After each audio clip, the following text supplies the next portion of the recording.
Good evening. I'd like to call to session the January 8th Davie County School Board meeting. The first item on the agenda is to adopt the agenda. I will entertain a motion. Have a motion by Mr. Drexler, have a second by Colonel Hales. All those in favor? Motion carries 7-0. Next item on the agenda is I need a motion to go into closed session to preserve the attorney-client privilege pursuant to the North Carolina general statutes listed on our agenda, to discuss personnel matters protected by state law, and to discuss student matters made confidential by general statutes and FERPA. I have a motion by Mr. Carroll, a second by Mr. Drexler. All those in favor? Motion carries 7-0. We are now in closed session. Too late. I'd like to welcome everyone this evening. We will reconvene our January 8th Davie County School Board meeting. First item on the agenda is our invocation. Loving and gracious God, we thank you today for all your blessings, for the successful outcome of our school events, and for all our staff members. We ask that you bless them abundantly, and we continue to seek your wisdom, guidance, courage, and strength. Be with us in our deliberations and help us to be wise in the decisions we make for the good of all those who have placed their trust and confidence in us. Give us insight to lead with integrity, that our decisions may reflect what is right and good. Keep us from short-sightedness and pettiness. Help us to make decisions that are for the good of all, and guard us from blind self-interest. Grant us the humility to always seek your will in all that we do and say. Amen.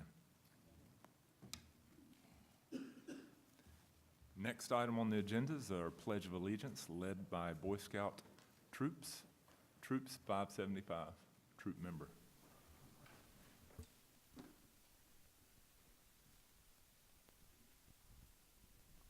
Okay, please join me in the pledge.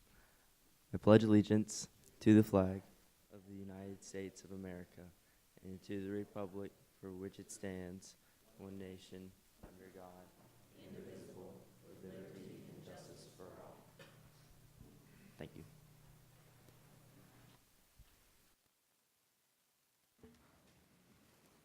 Thank you, sir. Next item on the agenda is approval of the minutes of our December 4th meeting. I'll entertain a motion. I have a motion by Colonel Hales. I have a second by Mr. Carroll. Any discussion? All those in favor? Motion carries 7-0. Thank you very much. Next item is important dates, and we have a couple. This Thursday through Friday, I think we have 4 members going down to Raleigh for a core training, what we call School Board 101 for new members. And let's see, January 17th at 6 p.m. we have the Davie County Chamber Awards Gala at Winmock. And Board of Commissioners meeting February the 4th. And I will special attention to our meeting on February the 5th. We need to be here at 4:45 for Board Member Picture Day. So look your best. Get your hair combed and everything. And I think that's it. Next item on the agenda is our Superintendent Report, and I will gladly turn it over to Dr. Steve.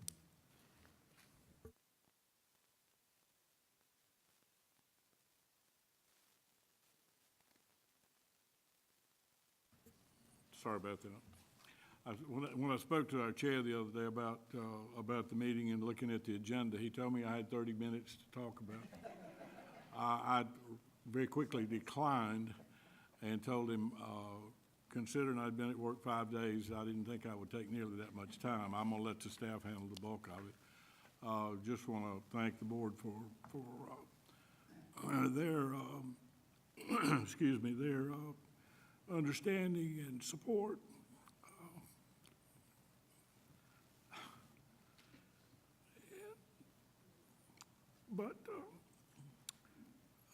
And also their support and confidence in me. I'm really not that bad. I can talk better than that. But I look forward to working with the board, with the staff. We've had a really good 5 days. Lots of things going on. Somebody asked me, was it the same? And I said, pretty much, just a little. I think the pace is a lot quicker than it was at one time. More things going on in more directions, staff smaller, money less, and that's all we hear. But I look forward to working with the board and the community and the staff. Did want to give you one bit of an update.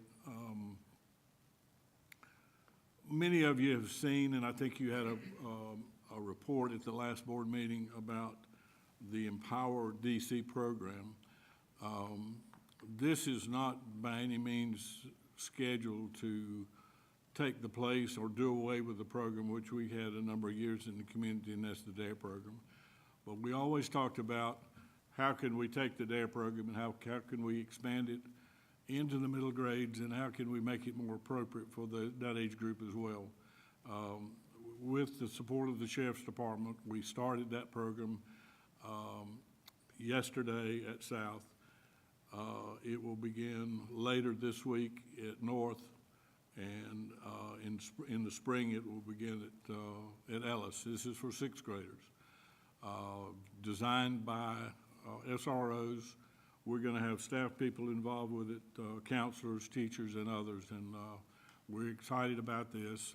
You'll hear more about this. We're going to send you a letter for those appropriate grades, and look forward to seeing how that program can enhance and further equip our students for those kinds of issues. So we did have a good week in it. The Sergeant SRO Jones was excited yesterday, and I think he was very pleased with the process yesterday.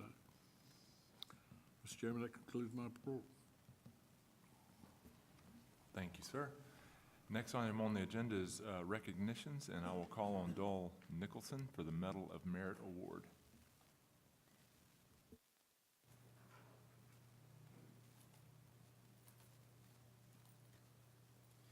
Andrew, if you want to come up with me.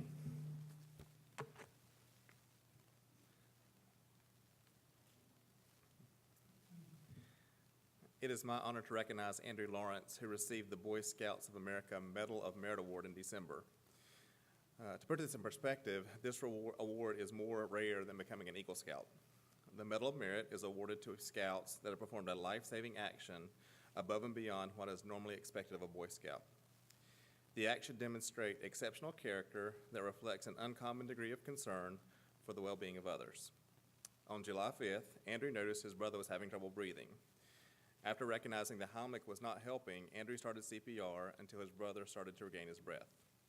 We have a video clip from Channel 12 that covered the presentation of the Medal of Merit Award to Andrew, so we'll show that now.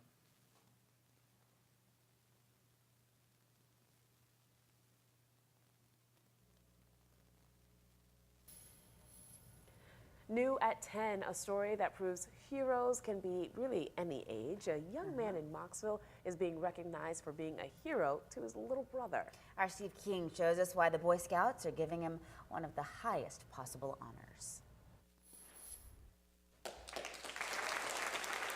17-year-old Eagle Scout Andrew Lawrence receiving the Medal of Merit on Monday night, an award given to very few scouts. It's even more rare than becoming an Eagle Scout. A scout is brave. He faces danger and uncertainty even if he is afraid, even when he is facing the scariest moment of his life. And Lawrence faced that moment at his Mocksville home in July, when his younger brother Jackson stopped breathing while they were home alone. I thought he might have been choking on something, so I started to do the Heimlich maneuver, and then I realized that wasn't working. So I laid him on the ground and I started trying to do CPR. I was screaming and I was just like yelling his name, trying to get him to respond to me. My heart was pounding, but I was just trying to stay focused. Thanks to Andrew, his brother started breathing again, and 911 was on the way. Family members later found out Jackson is epileptic and had a seizure. Now, a troop and family are proud and grateful of Andrew's heroic actions. It just doesn't seem real sometimes. And as a scout leader, I feel like the years he spent and the years that I've spent as a leader for him and helping him along the journey has prepared him for these types of things. So it's almost a gratification to know, hey, this has been worth it, and this is what we trained him for. I'm just thankful for him, for my brother being alive, and for my family rather than getting an award. Out of all people, I think that's probably one of the first people I'd want to be there to help me if something like that happened. In Mocksville, Steve King, WXII 12 News.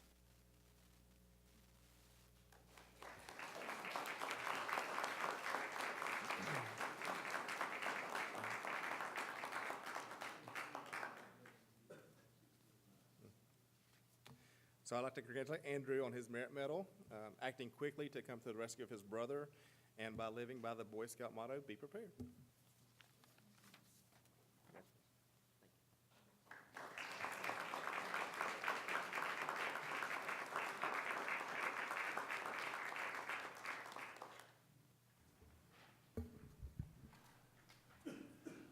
Congratulations. I was talking to Andrew earlier, and I said it was really neat. I saw the clip earlier, and I said it's really neat what your brother said about you, and he said, yeah, I had no idea he felt like that about me. It's great. Next item on our agenda is our consent agenda, and I will entertain a motion.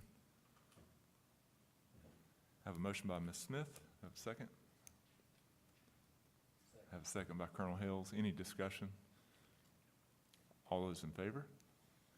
Motion carries 7-0.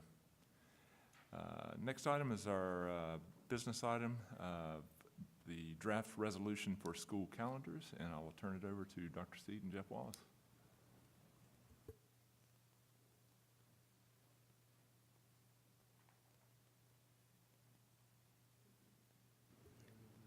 You want me to go ahead, sir? Y'all gonna have to work with us. 'Cause We'll work this out. Last night, you may be aware, the commission, county commission did approve their support of the bill. That is the bill to give school districts more flexibility in developing their own calendar.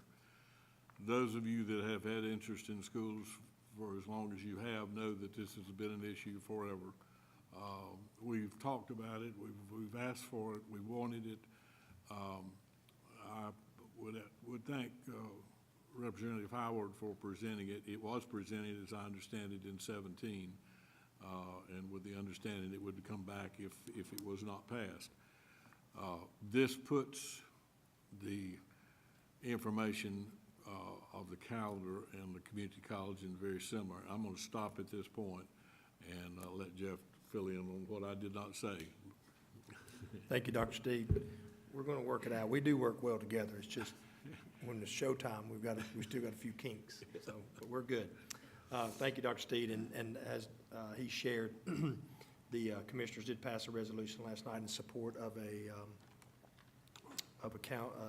calendar flexibility.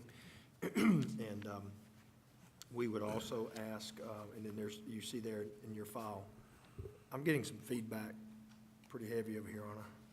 You guys hear that? Thank you. You see also the House Bill 301 that was Representative Howard had presented in March of 2017.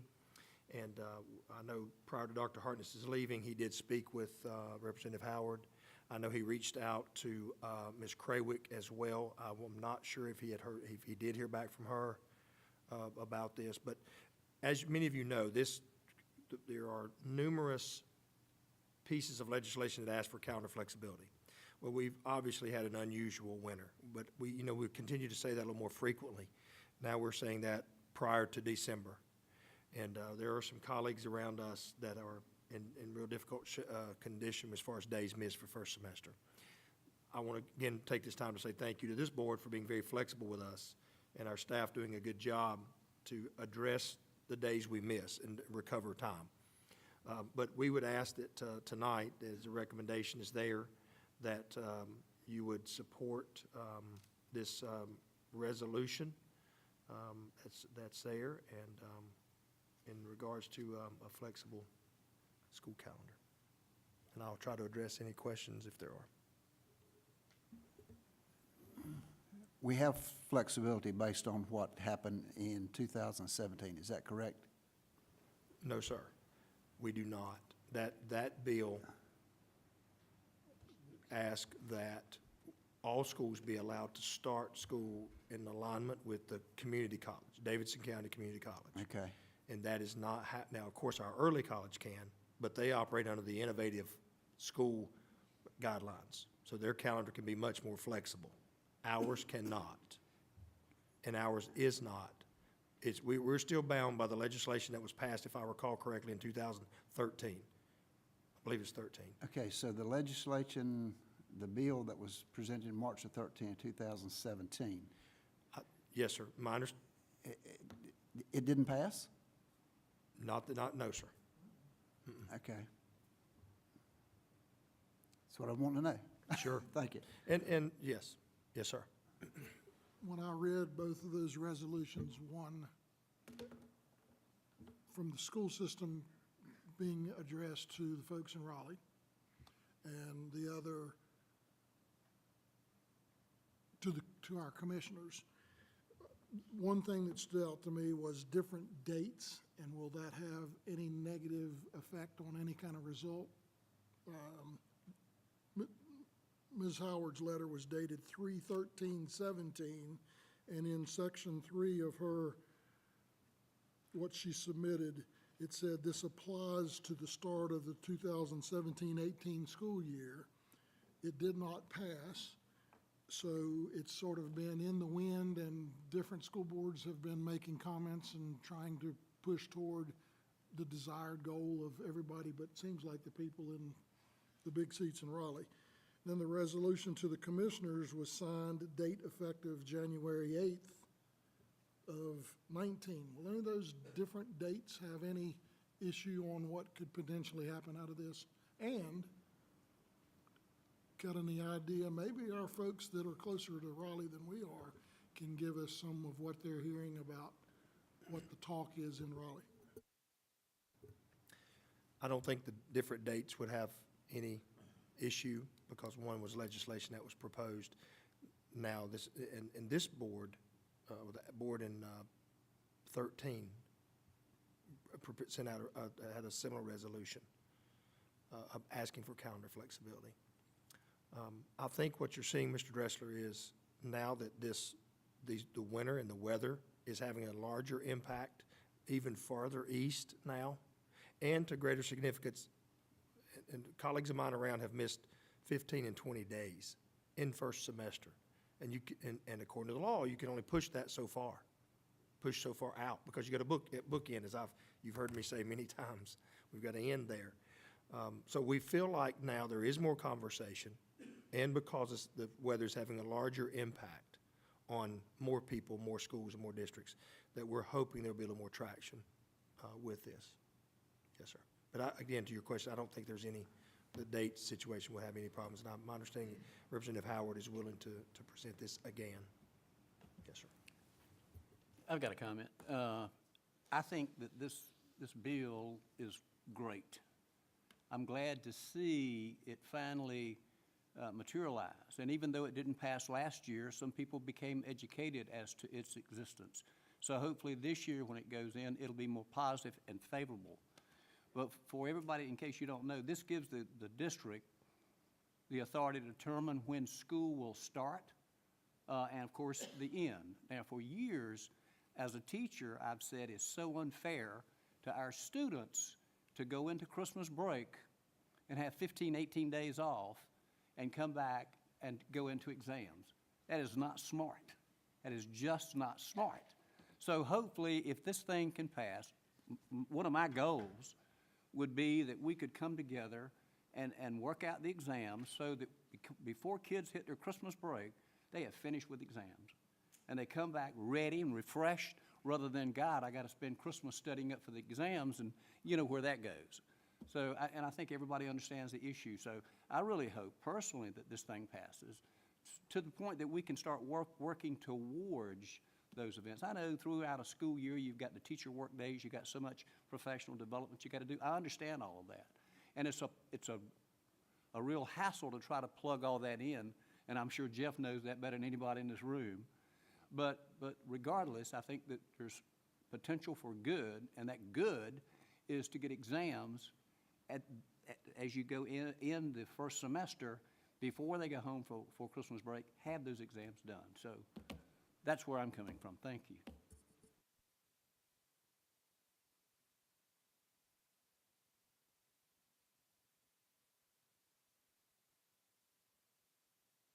A motion by Colonel Hills, a second by Mr. Potts. Any other discussion? All those in favor? Motion carries 7-0. Thank you very much. Next item on the agenda is the school calendar. I'll turn it back over to Jeff Wallace.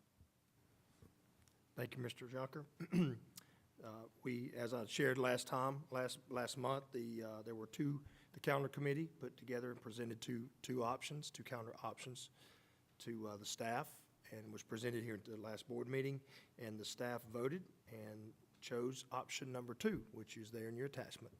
And so I'm recommending and that will be for the 1920 school year.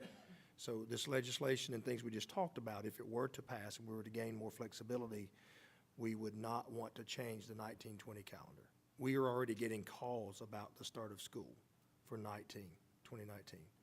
So, which you need a little time, and many of you have worked in schools and you understand that. If we're going to start school significantly sooner, we would need time to communicate that out. So, but I present this option to you tonight, and if there are any questions, I'll be glad to try to answer those. Thank you, sir, and thank you to all the group, all the work takes to put it together. Any questions? When they came up with the 2 options, all the work that goes into getting 2 things on paper, they were operating solely with the understanding that they still had the bookends on start and end date. So if this law changes that gives us the flexibility to start and stop at different times,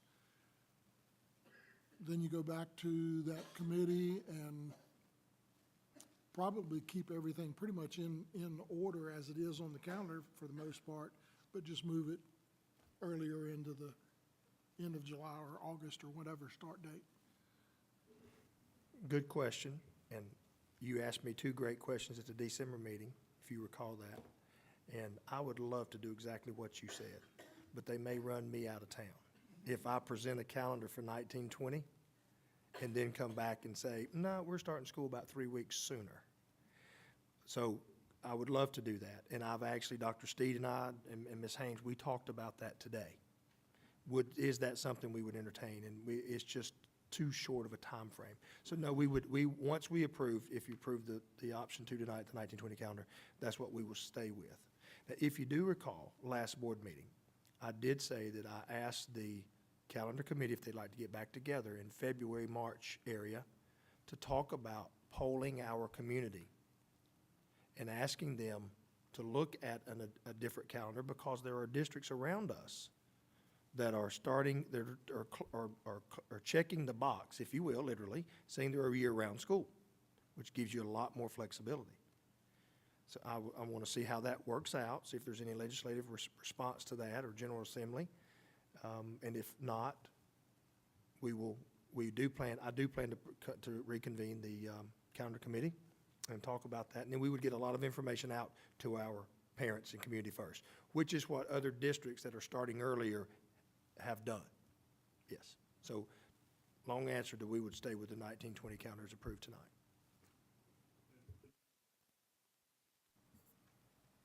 I would like nothing any better than that either. I want to see the calendar fixed and let us build our own calendar, but and the other point, there's no telling how long this bill takes. It's going to be assigned to committee.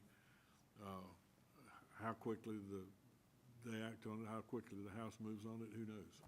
And I just don't think it's feasible, and I just think you're at a place you got to adopt a calendar. We have people calling, and I think that's the way to do it now. and hopefully get to work and talk to people that influence that vote and try to encourage them to give us that flexibility for the next time. Any other questions? Question. Jeff, so what was the big difference between option 1 and option 2? Was it primarily the spring break week? Because I know I've heard a lot of information on Look at that one back there. We Yeah. get very Is open that- and honest in those calendar meetings. Sure, sure. But yes, ma'am, it was Okay. primarily the spring so break, the timing, or yes. Putting it back, spring break tied to Right. Easter, the same time. And again, if And I anybody wants to give us a hard time, you tell them, we had a chance to I vote. agree. So, I agree yes, with that. Okay, that is that's the what I big thought. difference, Ms. Smith, That's what I thought. absolutely. And Mr. Chairman, I'd like to make one more point about this proposal, to Dr. Steed's point about we would need to work on a little bit of flexibility with this legislation, and meaning it says that they would ask that David County Schools be able to start on the date when Davidson County Community College starts, which is typically a week later than the early college. And if we started on the date that the community college starts, we would not be able to get our 90 days in prior to Christmas. We've already got it out. I've got a counter right here underneath the stack, that if we started on the 15th or the 17th, we would not. So, to Dr. Steve's point, this legislation needs a little bit of work, which it would happen in committee, if we could get some traction, and we could get what we need. So I hope it happens, but I think we need a little bit of negotiation room there to start where we can get, to your point, Mr. Hales is perfect. We do need to end before Christmas if at all possible. Yes, sir. Thank you, Mr. Chairman. Thank you, sir. Any other questions? I'll entertain a motion. I have a motion by Mr. Drexler. Do I have a second? I have a second by Ms. Smith. Any other discussion? All those in favor? Motion carries 7-0. Thank you again, Mr. Wallace. Next item on the agenda, I will turn it over to Ms. Saint to see if there's any public address to the board. Now would be the time for public address to the board, but seeing no one has signed up for public address, I will turn it back over to you. It's where Ms. Wilson usually tells a joke. Not as funny as Jill. I'm glad you're here. Next item on the agenda is North Carolina School Board Association with Ms. Schaefer and Mr. Thorpe to update us and present for the superintendent search update.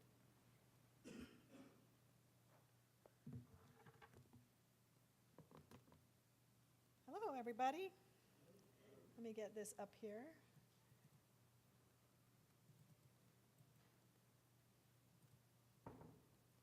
Okay.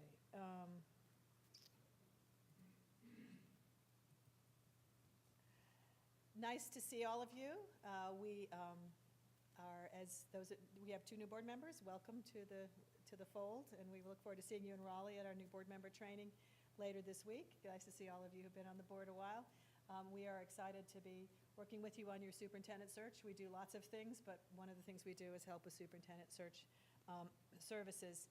And as I said to the board members who are new, I'll be happy to answer any questions about process. I know the rest of you have been through a discussion about process, but if there's anything you have any questions about our process tonight or later, that's fine. We are here tonight to present the survey results and work on developing a board profile. Sam Thorpe is one of my staff attorneys, and he's going to hand out the redacted version of the surveys. What this is the board has received electronically information about all the surveys that includes this information, but also includes unredacted comments. And what that means is that the board has a right to see and an obligation to see the comments that have to do with particular individuals. If somebody wrote in there, please hire so-and-so or don't hire so-and-so, by law we have to redact those out because they're personnel information. So what you have there is something where the comments may be redacted out about specific individuals. I like so-and-so, I don't like so-and-so. That's protected information. The board has seen all that, but this is public information. These survey results are confidential but not anonymous, or anonymous but not confidential, let's put it that way. Anonymous means that you don't know who wrote the different comments. But one of the most helpful things about the information is the comments. What we want to do today is to go through what the actual results are of what people said was most important to them. As you may recall, we did a staff survey and a community survey. And so one of the things that's helpful is we can compare and contrast those, what the staff's concerns are and what the school board, what the community's issues are. I will say, we're looking through your survey results, there is a striking degree of agreement between your staff and your community about what's important, more than we normally see. That says a lot about everybody's on the same page, which is an excellent thing to know. But let's look a little bit about what we have in terms of the responses. So the first thing we see there is that you had survey response ended on January 2nd. We did extend it, I think, because it was right before Christmas when we put it out, and so we felt like we would get more comments and more survey results if we extended it. So we extended it to January 2nd, which was last week. We did get more folks responding as a result of that. In the community, 168 started and 163 finished. That always happens. There are always people that give up in the middle. That's just the way it is. They're like, oh, I'm done. It takes more than 3 seconds. There were 83 comments that were, again, at the end of each of the surveys, you could write results and about anything that you wanted to. And the staff, 229 started, 220 finished, and there were 69 comments. All that has been shared with the board, and again, it's summarized here. In terms of the community responses, we asked some demographic information. About 3/4 of the respondees had children in the schools, so you mostly have parents that are responding to this. We had about 1/4 of them that were not parents. And of those who had children in school, the most were in elementary school, slightly less high school, and less middle school. That kind of looks at the demographics. You also had some pre-K parents. So some people could check several boxes. If you had kids in middle school and high school, you would check 2 boxes. But this really lines up with kind of the number of grade levels you have at each level. You have the most in elementary school, next in high school, middle school. So that's pretty consistent. For the staff inquiries, we asked what their current job assignments were, administrator, teacher, or support staff. Over 50%, 57% were teachers who responded to the survey. 32% were support staff, and almost 10% were administrators. That would include principals, central office administrators, assistant principals.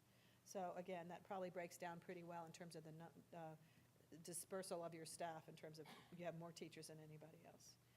And then if assigned to a specific grade level for staff, again, almost 50% in elementary school, about 27% in high school, and 26% in middle school. So again, most of them are from elementary school, or enthusiastic elementary school people. So we asked people to rate what characteristics they thought were the most important to the least important. And there were about 25 items on there, so we're just going to talk about the things that folks thought were most important. If you look at these top 3, number 1 for the community is safe environments. Very common response from parents. We want a safe school. That's number 3 for staff. They want safe schools too, because they work in them. Number 2, understands how to advocate for resources. For community, number 1 for staff. Staff is really worried about resources, and that is their top priority, is to make sure that there are enough resources that they can have what they need to teach the kids. And number 3 is, for the community, is has strong human relations or people skills. That's number 2 for staff. Again, very important for staff to have a superintendent that works with them well. So those are your top 3. They're just in different orders, but they're the top 3 for both groups, which is a lot of consistency. Number 4 and 5 are exactly the same for both groups.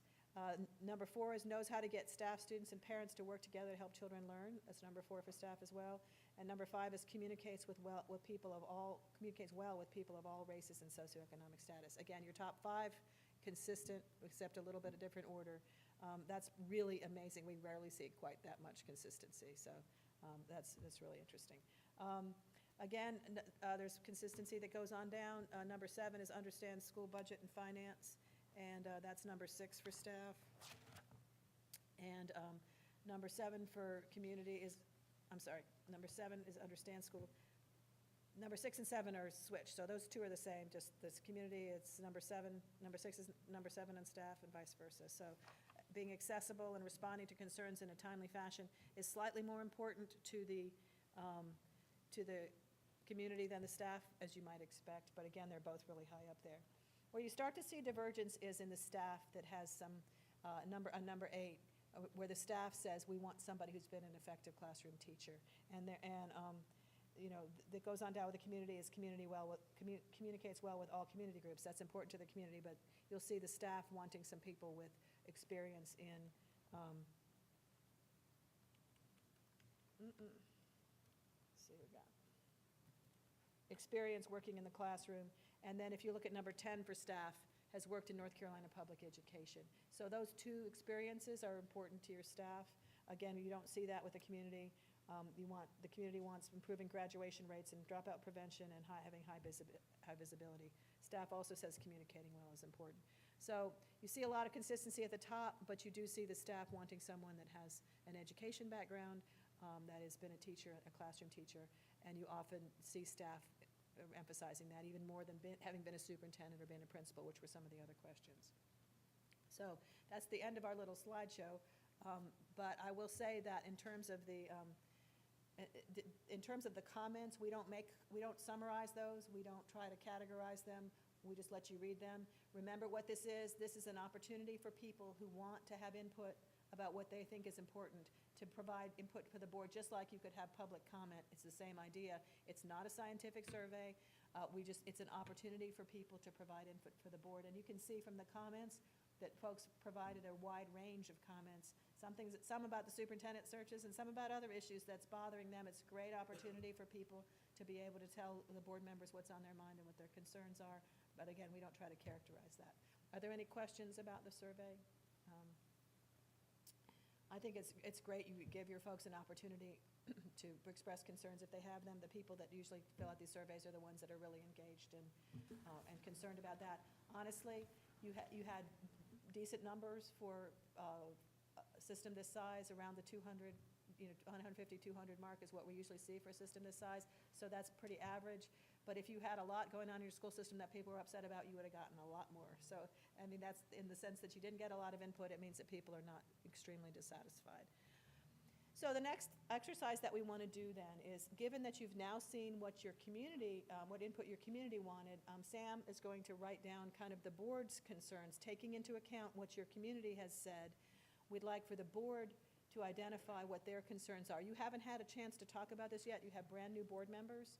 And so what we will do with this information is we will work on helping you draft some sample questions that may be relevant based on your concerns or issues. And also, we will do a voluntary rating sheet just to kind of make a tool available to the board that lets you pick out the things that you have identified as most important. So we're really just trying to do a leadership profile. This is not, everybody has to agree on something. It's just, tell us your ideas, we'll write them down, we'll categorize them, the things that all the board members are interested in, if that makes sense. Does that make sense? Everybody good with that? And that's even, obviously, you're not necessarily looking for new things as much as maybe affirmations, maybe. Exactly. Anything that the board considers, even from the surveys or from your own thoughts about being on the board and what you think is important in a new superintendent. We're just trying to get a comprehensive list of what you guys think you're looking for, so you can sort of talk among each other as well. And we could also maybe list what we're not looking for. Oh, you could do that if you want. Sometimes that's easier. I know what we don't need. Who would like to go first? I think in some way we have to incorporate the top 7 things that the community and the staff said are exactly the same, not necessarily in the 1 and 2 order. But if you said to a group, we're going to take your top 7 things when we select a superintendent, we say that same thing to the staff, we would have the same thing. So I think with that being said, we certainly have to look at these first 7 statements to come up with some ideas of what the leadership profile should look like for Davie County, the next superintendent. And chief among that, as I see it, would be something about communication skills. And there's various ways to get that information, whether it be that one-on-one or through written communication or other ways to communicate. But it seems to be really important to our staff and to our community, that and safe schools.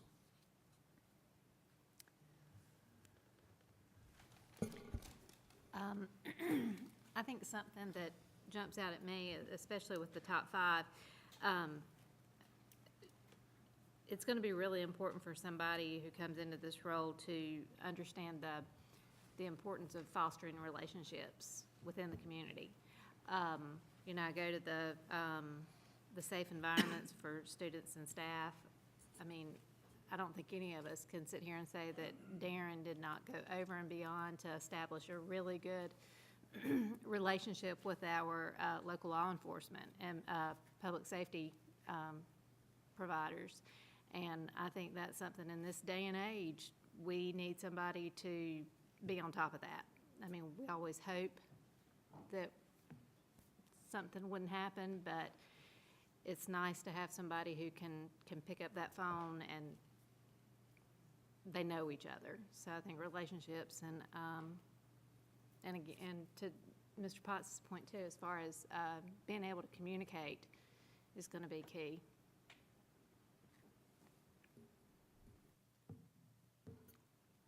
I had made comments in the past about our former superintendent, how he was really good at delegating things. He liked to know what was going on and not have his thumb on everything, but he delegated some responsibilities, and I don't see that in these 7, but it sort of is in every one of the first 7 here.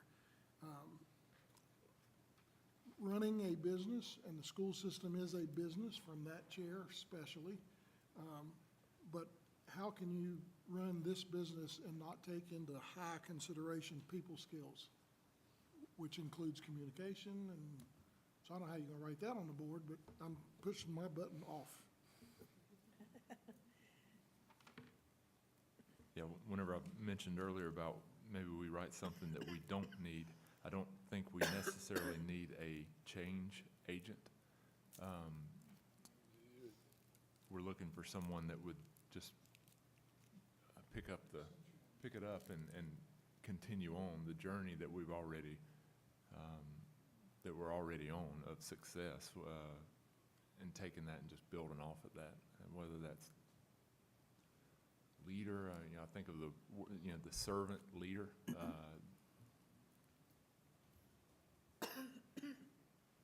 Well, I think once we get the superintendent, or even in the interview process, you know, the fact that, and I know Darren spoke a lot about it, and a lot of us have talked about it, but we're on a good path now, thanks to the help of many people, and primarily headed up by Darren himself. So we don't want a leader to come in and feel that he's got to change the world by far. No. It's not broke, so we don't need to fix it. What we need to do is educate him to where we really are and make sure he becomes very familiar with the community and starts to get involved. So I think that would be my recommendation as to getting him up to speed. He's not going to know Davie County, not really, not like he should, not like we'd like for him to know Davie County. And hopefully in a short period of time, he can begin to learn that process, which is going to make him more effective in the county. You know, looking at the objective, I just wrote down today, in fact, several things. I said leadership by example, and example is very, very important. You know, as a leader, you should set the standard, and you don't deviate from that. So certainly leadership by example. I think we need a critical thinker, somebody that really takes things serious and does that additional time to put in there. So I'm going to consider it this way, but I'm going to also consider it this way and the other way to come out with a better solution. And we've already talked about solid communication skills, and that crossed the whole spectrum of being a superintendent. We get a superintendent on board, we, to some degree, give him credit or her credit for you can manage a school or a school district, and so you know the ins and outs of that. But we're looking for something in addition to that to help to do that, and it starts primarily with people relations. But we want a superintendent to be approachable. You know, we've all met people in life that it was so easy to get to know those people, and we've also encountered people in life where it's hard to get to know those people. You just really don't know. They're just not approachable. I'm sitting here thinking, do I want to go over and talk to this person over here? And then I think, no, I don't think so. And a lot of times I'll come up with that by just watching that person to try to determine if that person's approachable or not. So something along those lines. And then I'll just conclude with Christian values, I think, are so important. And I read it and read it and read it in the reviews as I was going through that today. So I think that piece of it. And I also read the many documents that praise Dr. Hartness for his involvement in his community and church. So I think that's a solid piece wherever we go. So just my comments. Didn't make a lot of sense, didn't give you a lot, but I just said what was on my mind. I've got one more thing to add. I think whoever comes into this role, they need to understand the importance of being an advocate. And they need to be an advocate for the employees within Davie County Schools, the students, really just Davie County Schools in general. I mean, again, I don't think we can sit here and say that Darren was always like the first one to have the school systems back. And I mean, very involved in terms of, you know, providing updates as far as things that were going in Raleigh, being able to, you know, doing his part to step in and actually implement some change that had effect on us. So,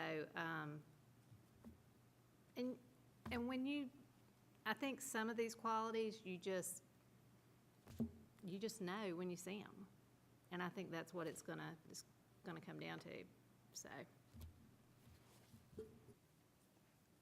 I wonder, Allison, on the question about technology, it ranked fairly low both with staff and community, and that was a big surprise for me, thinking that our staff would elevate that to some degree. So we use so much technology, maybe the staff can take it for granted, but for me, it's still amazing how much technology we do use. But I think what this means is that these other things are more important to folks. That there are some skills that are just not, either we're taken for granted or they're not as important as the people skills, for example. They're important. There's not that they're not okay. important. It's just. Well, I guess I'm trying to figure out, as we think about questions, I'd like to make sure that we are a 21st century, do have a 21st century kind of leader. Okay. So we can put that on the agenda, 21st century leader. Including technology skills, or at least understanding of technology. Does that sound fair? And I might be reading more into that than is actually there in terms of the Again, ranking of this it. asked folks to just say what was the most important, and so they picked out the things that were critical to them. I mean, it doesn't mean it's not important, it just means it's not at the top of the list. But you know, that could kind of go both ways too, in terms of, because it didn't show up high in the ranking, is because it's being done well. Yeah. And so we can't ignore the fact that our technology team has done a great job at making sure things are as up to date as we can. And that's what I'm actually thinking about the staff. If they just take it for granted, we've got to stay in the 21st century with technology. Yeah, we don't need somebody to come in with a typewriter. I don't even know if they make those anymore. So, but I know what you're saying, so.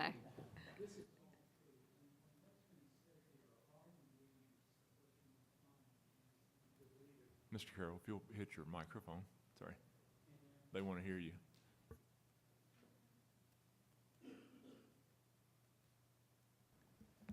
Okay. Everything that's being said makes sense. You know, they're all ingredients of what you would want to find in a good leader. But I come from a different side of things. After 30 years in industry and small business, and having been a substitute teacher for 3 years, and this is addressing one of the comments about technology, I hear parents saying, I can't help my kids with their schoolwork. And there's a great deal of frustration out there from grandparents and parents who, because there's a new way of doing math, Common Core has a different approach than traditionally we look at, you know, doing mathematics. I would want to see someone who can really, with all of these other good ingredients to the pie, get the staff, the students, and the community and parents all working together. Then we've got a cohesive team, and we should all be headed to the same place.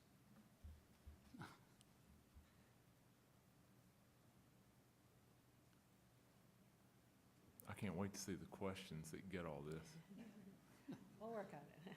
3 or 4. Anybody else have anything they want to add? Yeah, I just want to add a couple, and this kind of, I think a lot of it's already been said.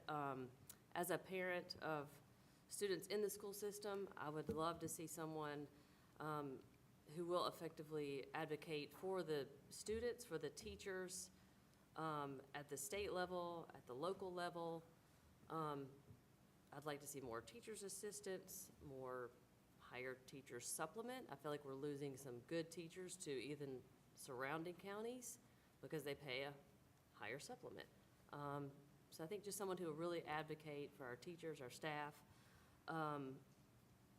Like we said, a good communicator, also a good listener who will listen to the board, listen to the community, listen to the staff, what their needs are, what their concerns are, what the problems they're having, and just kind of take it in, assess it, and, you know, provide solutions. I think someone who has the best interest of our students at the forefront. I think that's obviously most important to all of us, is our kids, our students. I think that Dr. Hartness was great in that regards. I would like to see that continued.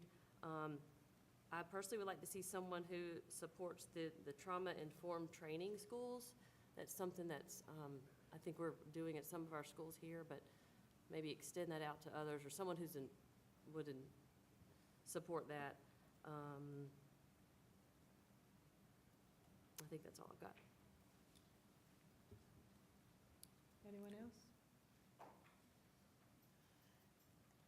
As I said, we will take this back and develop some, they're not mandatory, just if it's a useful tool for you to kind of say, well, I saw this particular trait strongly in this particular application, and just allow you to have some kind of guidance as you go through the applications. We are scheduled to get you the applications. We have a lot of preparation work to do. We have to add some documents and do some research and add some additional information. But we will get you those on the 22nd. They will be released to the board through the confidential Assembly website. You all should have your passwords that you can access the website. We will send you an email to your regular school system email address that says there's new information posted on the Assembly website. You have a password. Again, really, really, really be careful to keep that password confidential and to make sure that no one else gets access to that site. We will be posting all of the application materials. Your applications did close last night at midnight. So would you like me to tell you how many you have? Yeah. No, you don't want to know? I want to know. You have 27 applications, which is a really, really good number. And you have from 10 different jurisdictions. That means states or territories or foreign countries or whatever. So you have from 10 different locations, states or other territories, that kind of thing. That's really good. You have people from a lot of different places, but you also have, obviously, you'll have a number from North Carolina as well. We don't want to characterize them too much because we don't want to be able to identify who has applied. And I'm not going to cause you to have to do that. Okay. Let me ask you a question, and I was getting some background. How many did you say, 28? 27. 27. And did you also say they were all from North Carolina? No. There are 10 different places, jurisdictions, either states or like territories like DC or Puerto Rico or the U.S. Virgin Islands or other countries, so 10 different places.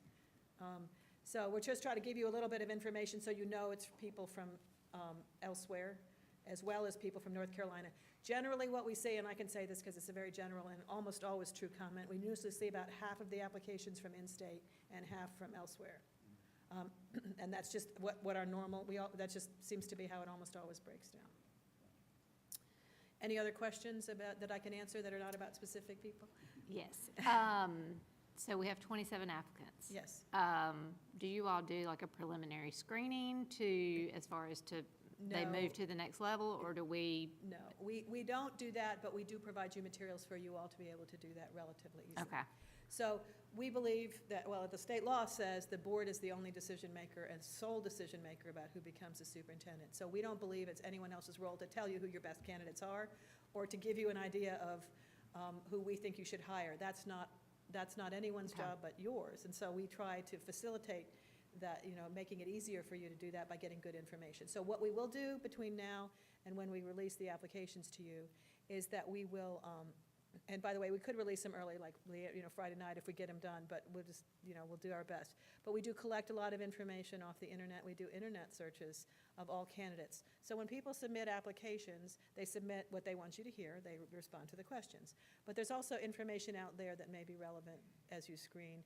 And so we'll have background information that'll be at the end of the application materials that allows you to see if they've been Superintendent of the Year or they've been bought out somewhere. So information that is relevant, issues that may be happening in their district, lawsuits that may have been filed, that's public information on the internet. We also pull down the test scores from the districts that they've been in the last 5 years so that you can see what their districts are like. So we do we pull together that information, we try to compile it all. We also do what's called an experience chart, which basically is like just a short paragraph of they've been a superintendent for this many years in this many districts in these locations in these sizes of districts, so you can see the general profile of someone's work history in the past 5 years or so, or more. If they've been a superintendent 3 places, then we'll put down 3 superintendencies and how many years each one. That'll allow you to look first at the credentials of someone and say, well, these people are the most interesting in terms of what I think we need to be looking for in a superintendent, or what kind of background you want to look for. And so that kind of information will allow you to kind of go to the people that you think have the information, have the credentials or background that you're interested in. And usually those would be the first people you would go to look at, and then you would look at the others. We do encourage you to read as much of it as you can. It's going to be a lot of work, but being on the board is a lot of work. And this is probably, if not the most important task, is certainly up there in the top 2 or 3 of who you're going to decide is going to be your leader for the next undefined number of years. So it's an important task. It's going to be work, but we do try to make it easy for you to kind of target the folks that you think are the most interesting, if that helps. And that's what I was interested in knowing, if we were going to have, I knew at one time you all had said you did some additional research. Yes, we did. So So we have glad their to know that. information they submit. We've asked them to submit university transcripts and any additional supplemental material that may be relevant. But we try to add to it so that you know some information about what's out there publicly. We don't do reference checking. We don't recommend it be done until after you've narrowed it to finalists, because that's a very thorough and intrusive process. But that out there information. We started doing that because we found that every board member that got their list of applicants went on the internet themselves and did it, and then not everybody had the same information. So it's important that you know what's out there publicly. So we try to do that. Okay. Any other questions about the process? If any of you have questions as you go through the information, the next time we will see you, besides in Raleigh for the training, but about the superintendent search stuff, will be a closed session where the board will have looked at the applications and will come together and decide who you want to interview. We normally recommend that you interview between 7 and 10 applicants. Less than 7 and you feel like you're not really having a wide choice. More than 10, you're going to be overwhelmed. So that's generally a target information. We'll put all this in a letter to you as we release the applications. But we would like each board member to review the information separately and come to your own conclusions about who you think is important, and come to that meeting with your list of who you think is are good candidates to interview. It is the most inclusive stage of the process. That'll be when you decide who you want to interview, and normally, if we come with the list, you'll get significant agreement, and there may be some of you feel really strongly about, and others aren't interested, and that's where the discussion will occur. But if you come with your lists, then it will give you each input as a starting place to discussion about who you want to interview. And if everybody wants to interview somebody, then you don't need to discuss that a lot. If nobody wants to interview somebody, you don't need to discuss that a lot. Usually the conversation is about those folks that some folks really like and some folks have not picked out. So. So it's going to be homework. At least it's not right before Christmas. We had one board that had to do all their homework right before Christmas, so they were not happy with us. But this will give you some winter reading when you're cold nights. So. And again, the surveys and what we just did here, you will compile those and try to get questions for them to answer, and that will be part of those packets. Part of your packet, well, your online packet will include some draft questions, some sample questions, and it will include this rating charts that Sam is going to do tomorrow or the next day, or we're going to include that in the materials as well. Those will be questions that are asked at your first round. Gotcha. Just one. When I say questions that you guys Right. Right, right. Those, Gotcha. those are in the application materials, the ones that were in the application, but we'll do some sample Generic. questions for the interviews as well. Perfect, Right, got it. perfect. Okay. Anything else? It's exciting now. You get to see the application soon and hopefully you'll find some people that you're really excited about. Absolutely. So, Thank you very much. okay. And have a good rest of your meeting. Thank you for having us. Appreciate Safe it. travels. Okay. Next item on the agenda is the Davie County High School construction budget update, and Tammy Naylor. Thank you, Mr. Chairman. In your packet was an updated construction budget for Davie High. I think most of you have seen this format over the period of construction. I personally am very thankful all the left-hand side of this, the work was already done before I started, and basically all I had to do was update the expenses in that top right-hand corner. You can see that it says on here that we have spent 100%, but if you look at the budget in the bottom right-hand corner, we're actually at 99.97% of spending the entire budget. So my formula rounded up, but we do have about $19,000 left in that budget as of November 30th, which is when I got the last expenditure report from the county, because these bills do pass through and are paid by the county. So I updated the spending. It was about $400,000 more than the last report, and I would be glad to try to entertain any questions. I've got one question. So, He didn't raise his with hand. regard to getting to the end, how far are we from the end? Or is what we've got in front of us the end? Well, As far as the school is concerned? it won't be the end till we spend this last $19,000, because that's allocated for the project. And honestly, I'm sure I have sent over invoices that total more than that at this point. So the next time we have a report, it should be the end.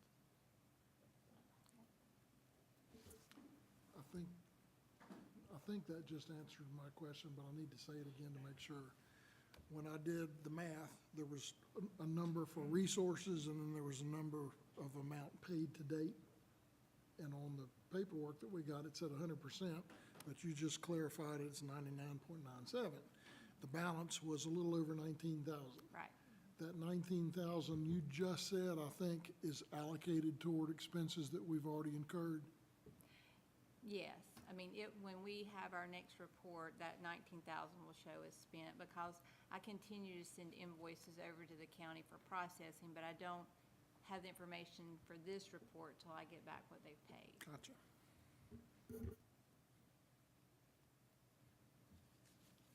Any other questions? Thank you very much. Next item on the agenda is adjournment. If there is any closing comments, you are welcome now, or I will call for a motion. Yeah. You didn't raise your hand. Do we have? I'll give you a second. Do I have a second? Have a second? I'm gonna give him a time. Is there any discussion about our adjournment? Not about the adjournment, but would like to say welcome to Dr. Steed. We're certainly appreciative, and we've said this to you in other ways, that we're appreciative that you're here and the knowledge that you have of our community and the way your heart has been in Davie County Schools for a long, long time. And I probably can say that as confidently as anybody sitting here, because we worked together so much, and it was a pleasure working for you, and I'm sure it'll be a pleasure working with you now. And I think you and I might be the only people in Davie County or in the world that served as an interim superintendent twice and been superintendent once, so in the same system. And you've been other places, so I'm glad to have you back and look forward to your leadership during this interim period. Mr. Chairman, may I make a comment there, please? Please. Mr. Potts, I want to echo your comments. This, as we've mentioned more than once, we have a very strong team, and we work closely together, but Dr. Steed has fallen right in there. We all feel very comfortable with him and he's been around, and some of us have worked with him, but I want to say that I've made this comment to others about the potential and the opportunity for such strong leadership to step up in our community, and I would say the same thing about Miss Naylor as well. But I was kind of tongue-in-cheek about this is our first show together, but we have just flowed, and I want to say thank you to him, and it's a privilege to be working with both of these folks right here. Thank you, Mr. Chairman. Thank you. All those in favor of adjournment? Motion carries 7-0. We are adjourned. Thank you very much.